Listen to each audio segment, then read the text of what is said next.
Ciao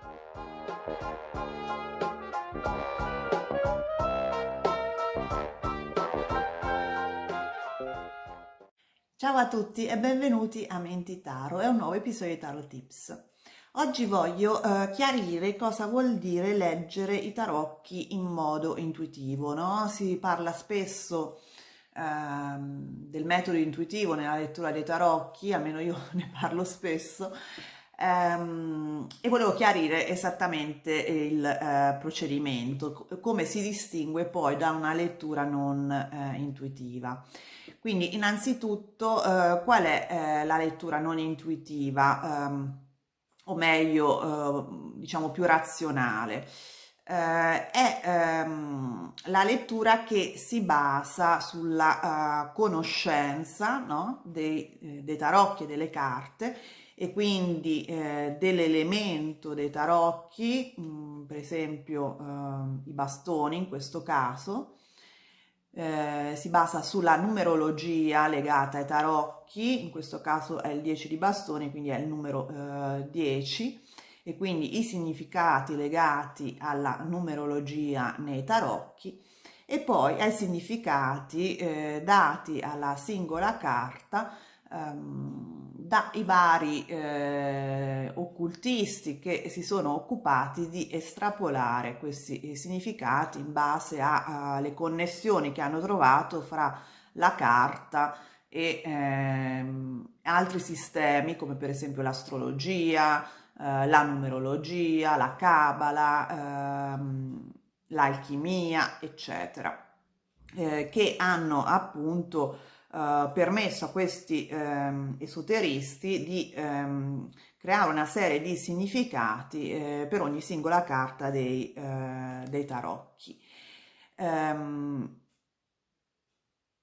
per questo motivo, secondo me, è importante ovviamente arricchire questo vocabolario di significati per ogni singola carta, e questo si fa studiando, appunto, studiando molto, leggendo molti libri di tarocchi, di vari occultisti, di vari esoteristi, varie tradizioni e scuole esoteriche che si sono occupati appunto dei tarocchi, come Golden Dawn in questo caso. ehm, Nel caso dei tarocchi Rider-Waite-Smith. Però per esempio c'è anche Crowley, i significati dati da Crowley possono essere applicati a un altro mazzo come questo del Rider-Waite-Smith, per esempio. Non c'è limite da questo punto di vista. Questo comunque è diciamo il metodo più razionale, ovvero quando ci si trova di fronte alle carte dei tarocchi si inizia a come dire, selezionare il significato per la carta in base appunto alle proprie conoscenze esoteriche relative a questa carta, che quindi sono i significati, la numerologia, gli elementi, l'astrologia, tutte queste pratiche esoteriche associate, che sono state associate nel tempo a queste carte. Il metodo intuitivo si differenzia da questo, diciamo, più razionale, perché non fa una cernita del significato in base a un'analisi razionale, diciamo. Non è che sta a dire, ah, questo è il 10 di bastoni, per cui il 10 vuol dire compimento, per cui il 10 vuol dire apoteosi, i bastoni sono un elemento di fuoco, quindi si parla di energia, quindi è una carta molto energica, però allo stesso tempo pesante, perché indica attività estreme. Questo è un tipo di discorso, diciamo, razionale. In realtà il metodo intuitivo si basa soprattutto sulla la sensazione che la carta ci dà nel contesto, ovviamente, nel contesto delle altre carte, quindi la connessione anche con le altre carte, no? Come si muove nei confronti delle altre carte, cercare di capire i flussi di energia attraverso anche il movimento dei personaggi. E Si basa anche sulla simbologia del disegno della carta, per cui per esempio in questo caso c'è una corona di alloro, quindi immediatamente, solitamente viene alla mente la vittoria, no? Per dire, questa è chiaramente una persona che viene, che fa una specie di parata perché ha vinto qualcosa, e questo da cosa lo capiamo? Appunto sostanzialmente perché ha la corona d'alloro sulla testa e ha questa corona sul suo bastone. Quindi la simbologia è molto importante per il metodo intuitivo. Ehm, si basa anche sulla storia che racconta la carta, no? Qui è una piccola scena.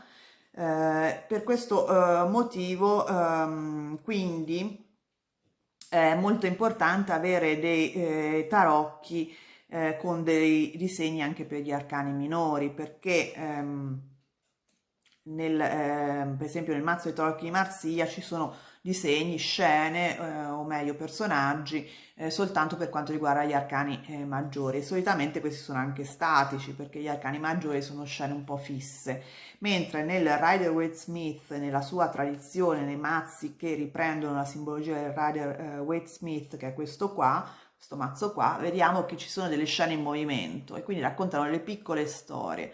E il metodo intuitivo si basa appunto nel percepire la sensazione della carta e cercare di capire il suo significato in base anche alla scena che è disegnata sulla carta.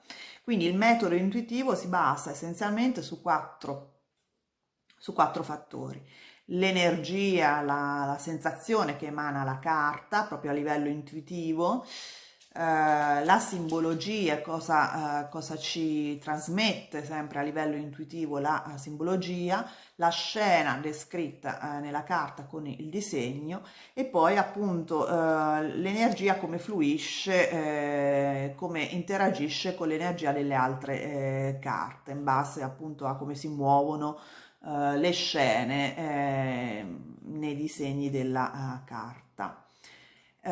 Ovviamente però il metodo intuitivo funziona se si ha alla base una buona conoscenza della simbologia e dei significati dei tarocchi, perché a volte capita, soprattutto tra chi si approccia da poco ai tarocchi, capita comunque di incontrare delle persone che parlano di utilizzare il metodo intuitivo senza dover veramente studiare i tarocchi. Questo non è, sì, si può fare, però in realtà porta a risultati abbastanza di corto raggio, perché l'intuizione viene stimolata anche dal bagaglio culturale del lettore di tarocchi. Quindi più conoscenza abbiamo, più c'è un bacino ricco di simbologia, di significati a cui può accedere la nostra intuizione. Quindi metodo intuitivo è quello che io prediligo, è secondo me molto utile, dà quella marcia in più al lettore di tarocchi e alla lettura, però appunto non può essere fatto da solo, si deve basare sul metodo razionale, quindi di analisi proprio razionale della carta. Magari un lettore con una certa esperienza neanche lo fa in maniera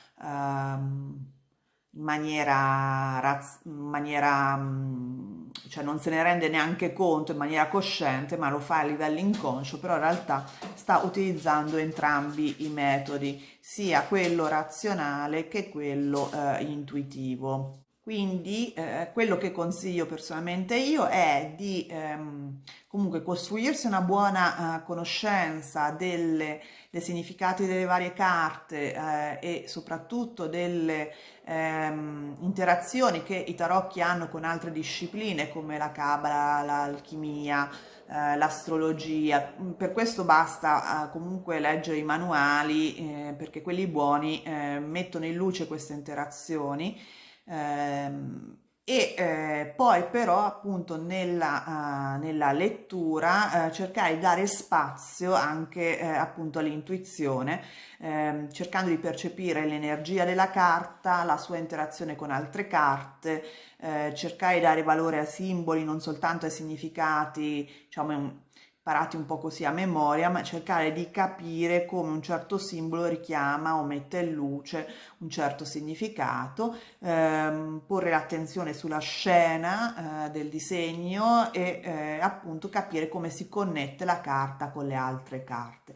Queste due metodologie, sia quello razionale che quello intuitivo, quindi fondamentalmente in una buona lettura vengono combinati insieme e sono usati in maniera complementare. Bene, spero che questo video vi sia stato utile. Se vi è piaciuto vi invito a mettere il like, iscrivervi al canale se non avete già fatto e soprattutto attivare la campanella in modo da non perdere i prossimi video. E noi ci vediamo presto. Ciao!